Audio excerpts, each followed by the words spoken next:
2016, with the movie coming out, it was the culmination of years of work for the first film. It wasn't my first film that I had finished, but it was the most meaningful film for me. I thought it was a dream.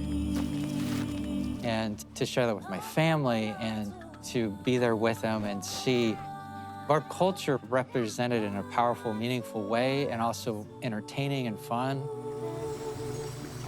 It was a special movie, and it was fun to work on. I remember seeing the film for the first time with my family, and it's the best feeling when your family after looks at you and says, "That was an awesome movie, Dad." That felt really good. Of course I saw Moana. It was a really surprising and special experience to sit in that theater, to have the lights go out. And suddenly the bumper comes up and Opataya, Te Vaka, like Pacific Islander voices come in. I just immediately started crying. I've never heard these voices in a theater before. And not just a theater, it wasn't like I was at an indie film festival. It was Disney Animation. I didn't realize for a couple years after we did it just how big it was. It's funny because I only heard that maybe 6, 7 months ago that it was the most watched on all of streaming, and I remember being so proud about that.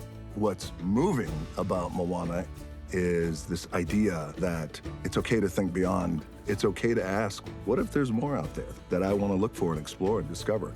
And that, to me, is the powerful thing, I think, that transcends the movie, transcends the big screen. You never want to stop asking, well, what if and what else is out there? You never want to stop exploring. I love that Moana still has that impact. I know that she definitely impacted me.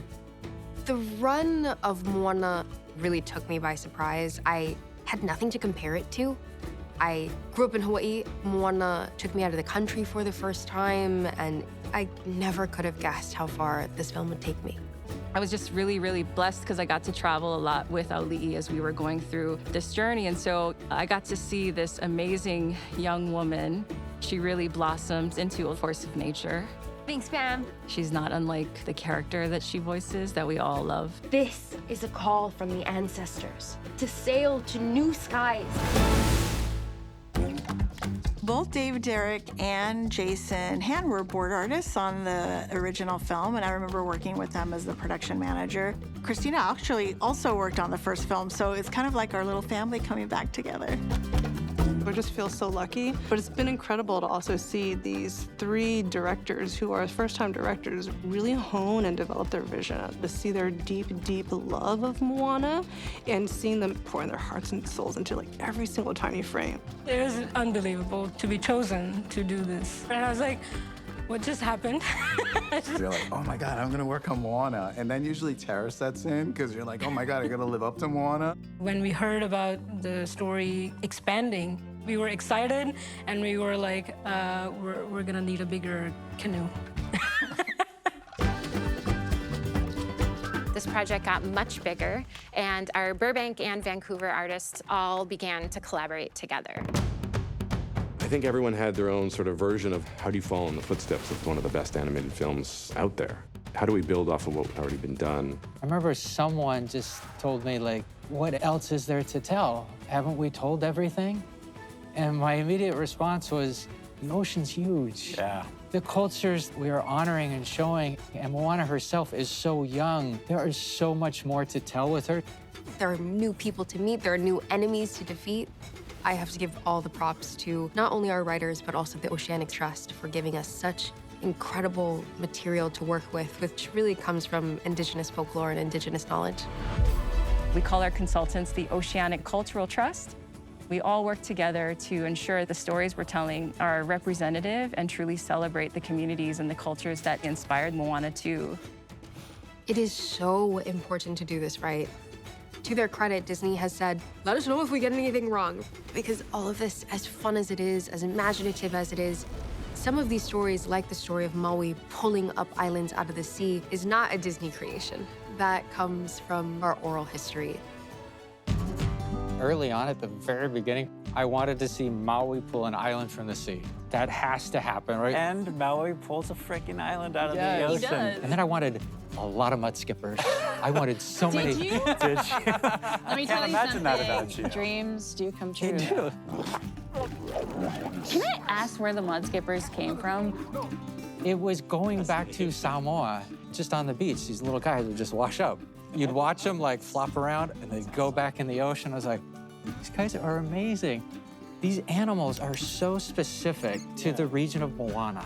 And we have this unique opportunity to incorporate them in our storytelling. I think we created characters that are even dumber than Hey. They're similar souls. They are. Were there any non-negotiables for you? It was really important to me to make sure that we were being true to who Moana was in the first film. Like, that's the trick of sequels, right? Somebody has gone through this amazing experience, and how do you make sure that they're growing from there and not relearning the same lesson? She believes in herself. She never gives up on her journey to save her people. She's incredibly courageous. And I wanted to make sure that personality was staying true to who she is in this film. I get really excited about pushing a character to their limits. And so it was important to me that we were able to really put Moana through something and not pull any punches. And I think it took us a while to really find what the right ingredients were for that. Okay. One of the first drawings I ever did in 2019 was Moana in front of a giant ancestral whale shark. What would happen if that ancestor came to you, and what were they asking you to do? When Moana is given this call from the ancestors to once again go on a very far mission, that pull from her family and her younger sister create this inner turmoil that this film is really based on, the theme of growth. And how far can you go and how far will you push yourself? This is something that we talked a lot about in the beginning. Who is Moana now, 3 years later? She's been out in the ocean for 3 years. She's been leading this village. That changes a person. And so we wanted to kind of figure out how we could express that on screen. Dave, Jason, and Dana add such beautiful light and depth to Moana. She is a strong leader, and her community looks up to her. I think there are some of those subtle nuance differences in terms of acting choices that we're using. That's so much of what we do, is capturing like what the character is thinking and what they're feeling, not necessarily what they're saying. And so we do that through how they hold themselves. And if she were sort of a character who was more on their toes in the first film, eager, more excitable, and maybe a little bit naive, in Moana 2, she's more on her heels. She's a little bit more grounded. And that's where it has to be, it has to be the right bow. I love Auli'i's performance in this film because she herself is also older, so there's hints of that throughout the film.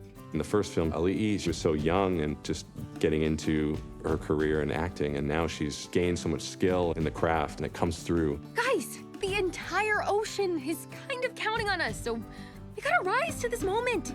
There is a camera on me always for the animators, so that when I make a really goofy face, they have something to animate that looks similar to that. It's proof. Her range is incredible. The way that she can go into this like incredibly heartfelt, dramatic moment and then just turn on the charm and turn on the humor. It was in a clearing, which I found with a little help from Hey, but this isn't from our village. Like, that's the stuff we yearn for with voice recordings, and Auli'i is just like, she's a master at that stuff. The other thing I love is just watching her facial performance, because if you look at her eyes and her brows, they get very animated in a sense. And I think that's a quality that we're bringing into Moana that I just love. For me, I wouldn't work on this if this story didn't have both Maui and Moana in it. I felt like the magic of them two together is what makes the story so amazing. Dwayne is larger than life, both on and off screen, whether he's playing a demigod or not, to be honest. And I'm so grateful to be with him on this journey again. Maybe breaking the curses like you said. A 1-2 punch. I really love playing Maui. Much like Moana itself and the story of Moana, animated characters, they all come from a very deep personal cultural place. There are many traits about my grandfather that you see in Maui. My grandfather was always singing, and he was a very big man. Just a super chiseled demigod passing through. He lived in the spirit of Mana. Tougher than a $2 steak, too.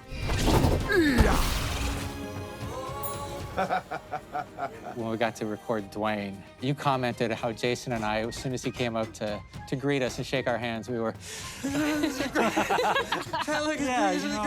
Hello, sir. Did you guys just do push-ups in the hallway? Is that what happened?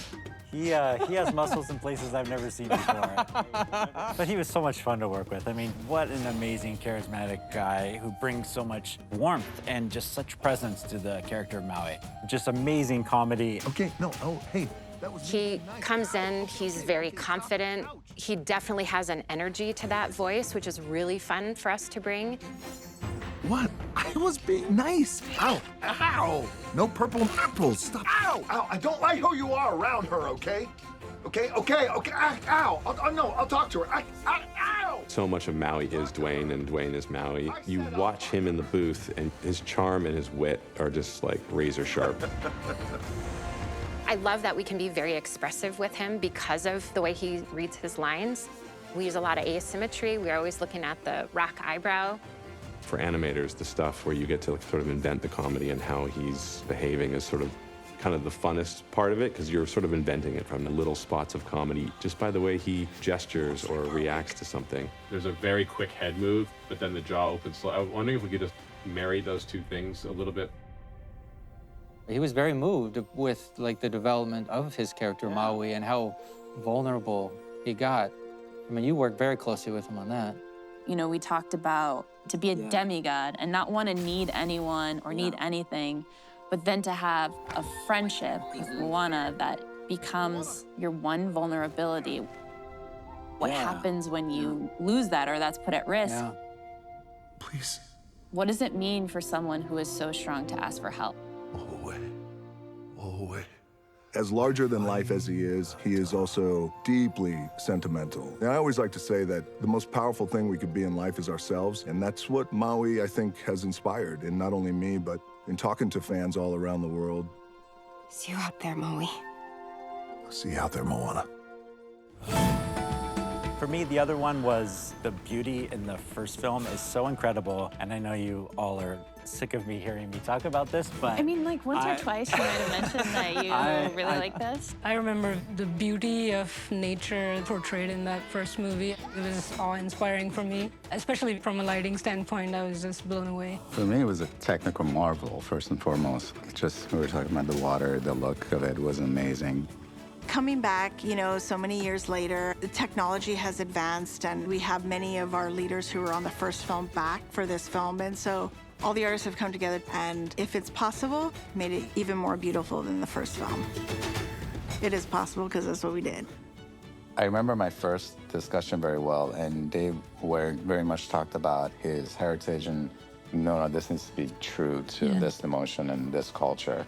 We had Laiana Kanoa Wong. He came here and he did a presentation on wayfinding, which is great because it sort of, you know, it puts ideas in your mind that you wouldn't otherwise think, like what time of day to put for a specific shot. Based on the information we had got from the wayfinding presentation, we were like, oh, the birds go towards the island in the evening. Moana 2, such an epic journey that we really wanted to make it feel big. So with the way we handled the atmospherics, the way we're handling the water, even just how big the waves are, can make something look epic.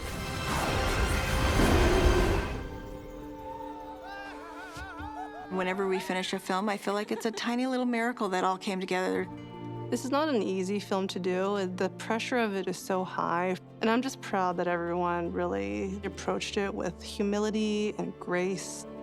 I am so grateful that we get to continue Moana's story and then to let everyone know that in life, you're always evolving and growing. I love the line that we have, you know, in the script from Grandma Tala, that we never stop discovering who we are. For most of my life, I grew up sort of outside Samoan culture. As an adult, it was very important to me to figure out what it meant to be a Samoan woman. And I've really never felt enough, ever.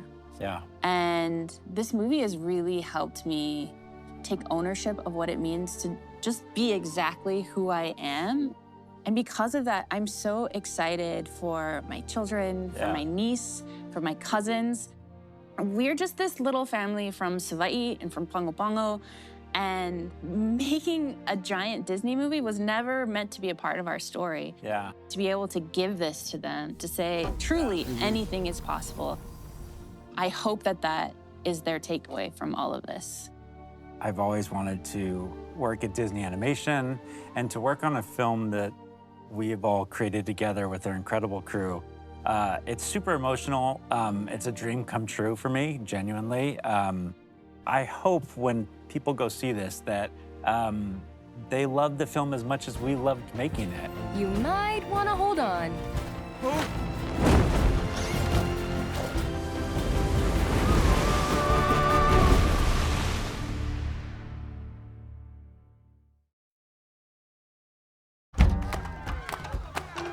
When you compare the first film to Moana 2, the scope of the film has expanded. Moana now has a crew. Well, then I'm gonna need a bigger canoe. For Moana 2, the filmmakers asked, what are some of the things Pacific Islanders really resonated with, and what are the things that Pacific Islanders wanted to see more of? And for us, it's about community. We believe that you are stronger when you're working together. We all pull from our lives when we tell stories. My daughter's name is Samea, in honor of my ancestor whose name was Simeakua.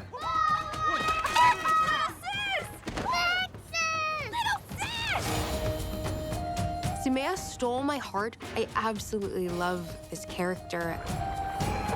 She is really such a firecracker. I love her because she's not a delicate little flower. She's a tough little girl. We found an incredible actress in Khaleesi Lambert-Suda who just brings so much fun.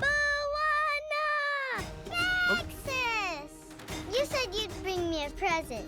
Getting to be in the booth with her and help her bring this little character to life. This is her first role. Wow. And she handled it with such grace and enthusiasm. Kevin Webb, the head of animation up at Vancouver, was integral in Simea as a character. He had a daughter around that same age. My daughter was about 3.5 years old. And she was blessed with my buck teeth that I had when I was a kid. And I latched onto that as my sort of starting point. What I love about Samea is really leaning into how does a 2-year-old or a 3-year-old, how do they walk? How do they walk on the beach? And I just started to look at the way she talks and look at the way she moves. I really wanted to bring like a level of specificity to Samea. And that's stuff that I totally took from my daughter. Where are we going? The people of the Pacific created the largest cultural ethnosphere prior to Western expansion, all through the art and science of wayfinding. And that took the expertise not just of navigators, but of many different people. So on this journey, unlike last time, Moana goes with a crew to showcase this indigenous genius that it took to create that incredible, incredible ethnosphere. The crew actually reflects people that Voyagers would want to bring on the canoe with them.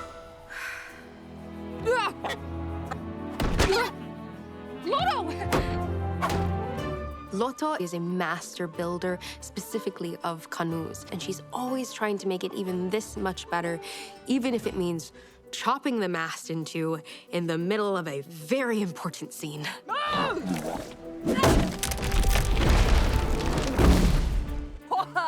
There it goes. Rose Montefiore is hilarious.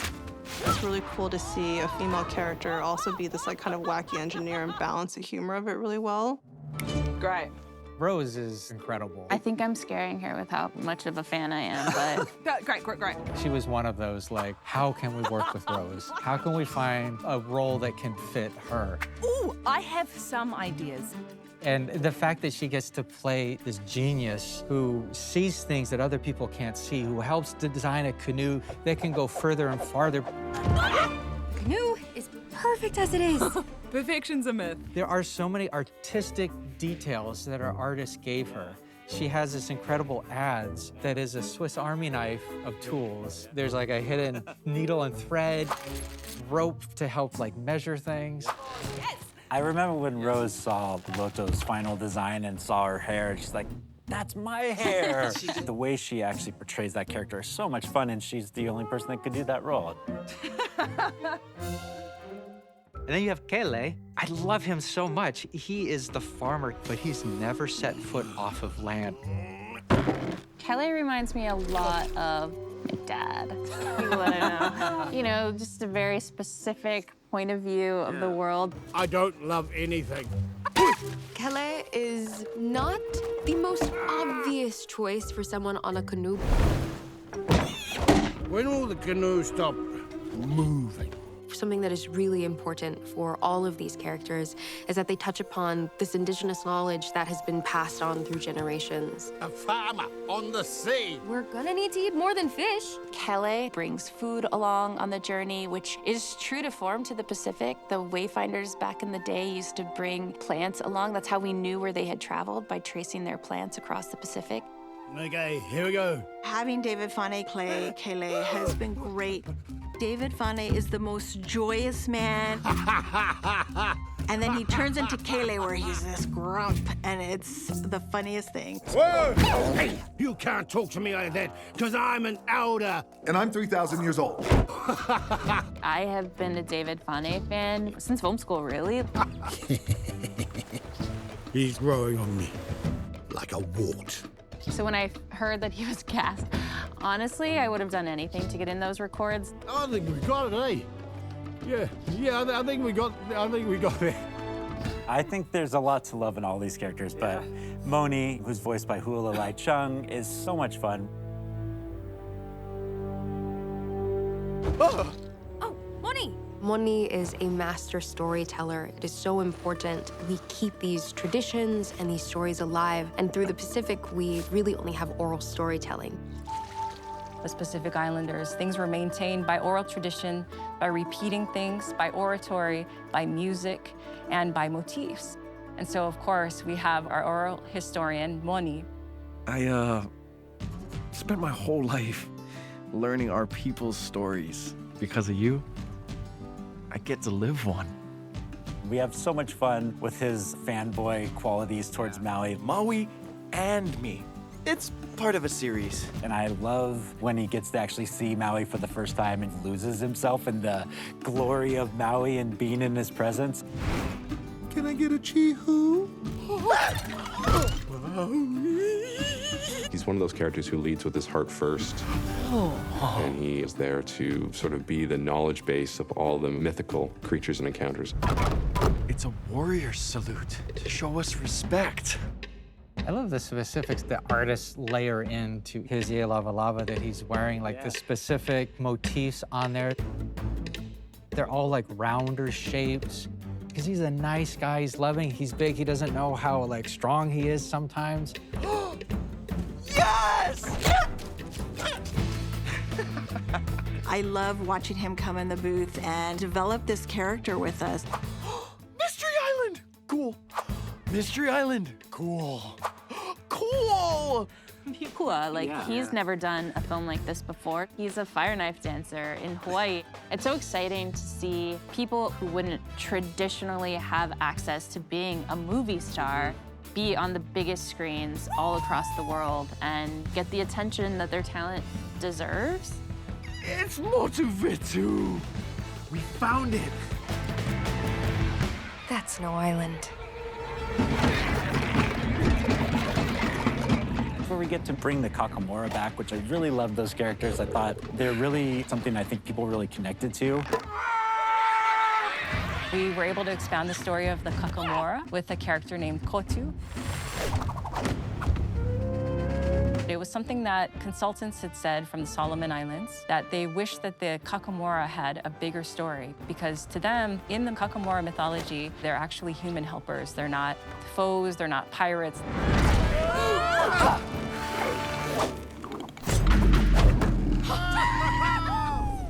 I think we've finally done a good job of making sure that Kotu has actually earned their place. I really liked having an unexpected new crew member come along that was a foe in the beginning, as becomes a friend, and even more so towards the end.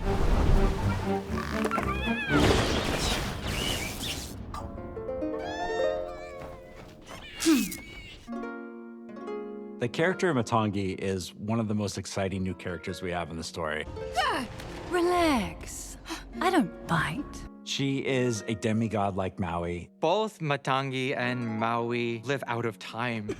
Who are you? And so they've been around for thousands of years. Ugh. Always has to make an entrance. There definitely is history, a little bit of chemistry, but ultimately she's been trapped into this clam against her will. So while we think she's a villain at the top of the film, she actually needs Moana in order to break this curse. Matangi is gorgeous, first and foremost. Me? She has this beautiful cape that has all these siapo patterns that we love. There's always another way to get where you need to go. You just have to think a little different. Elfie Mai completely smashed the audition process. She embodied Matangi in a really, really deep, visceral way. If you want to break Nalu's curse, you've gotta stop playing it safe, sis. Get a little lost. It's a character that's very nuanced. You're not sure, is she good cop, bad cop? Is she a double agent? Is she a triple agent? And Elfie Mai was able to nail that really subtle nuance. And then the animators just took it a step further. Her magical siapo allows her to fly, and she's also got a whole flock of flying foxes that she controls. Between all those elements, we try to create like a holistic performance of this sort of magical cape and how it interacts with these bats moving through the space. All of these things add complexity, and every artist is crafting what everyone sees. Kind of like Maui, it just feels like a playground for animators to have fun and be inventive and create new languages of motion and new styles of movement.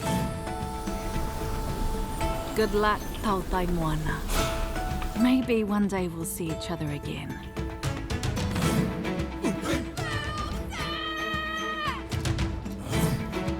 We all have this very specific idea of what a line should sound like or what a moment should feel like. And then you give it to these actors and they find these other little nuances or a new joke to something you didn't expect. And I feel so fortunate that our cast is so talented and that they add new dimensions to things when you couldn't really see them before they came.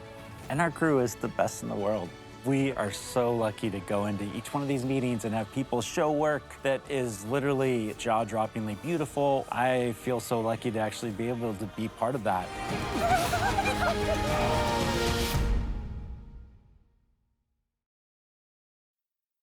Humans, get to your positions, work together, and let's do this! Are you ready? Yes. Hi. And we are rolling. Go. Check whenever you're ready. Got it. Shall we dive right in? Let's do it. Nice. Okay. Here we go.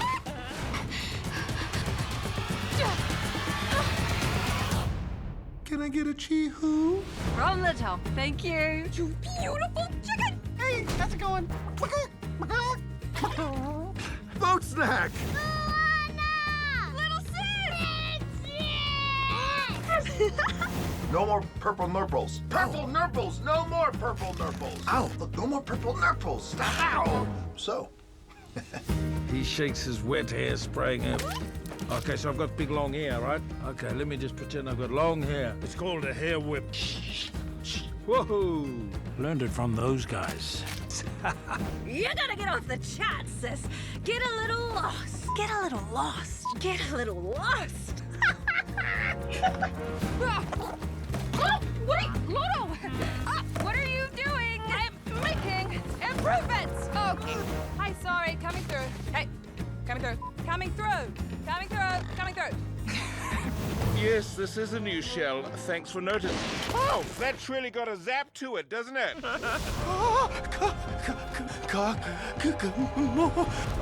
Kakamora. Board my boat and restore the heart of Tafiti. What are you so worried about? I died and now I'm a manta ray. Okay, that was a bit much. It's getting crazy up in here, guys. Oh my gosh. Woo! distractions. Zip it. Zip. Giant hawk! Go get him, princess. Still not a princess. Well, a lot of people think you are. Our people will rise. Last time the chicken made it. I'm sure Moana, okay, could get some rest. But she's not getting any. And she nays. Is something distracting you right now? Is it my hair? This is serious. Oh, my bad. Clam! Clam!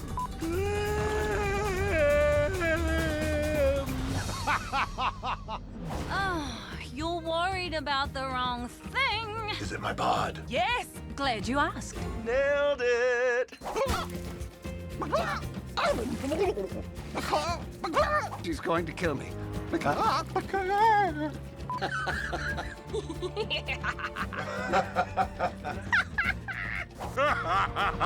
Oh, sorry, are we not doing evil laughs? You don't laugh a lot, I noticed now, Lord. I could do this all day. All day. There's a certain point where you get lost in this. See you guys at the next one. Bye, guys. Bye-bye. Thanks for the ride.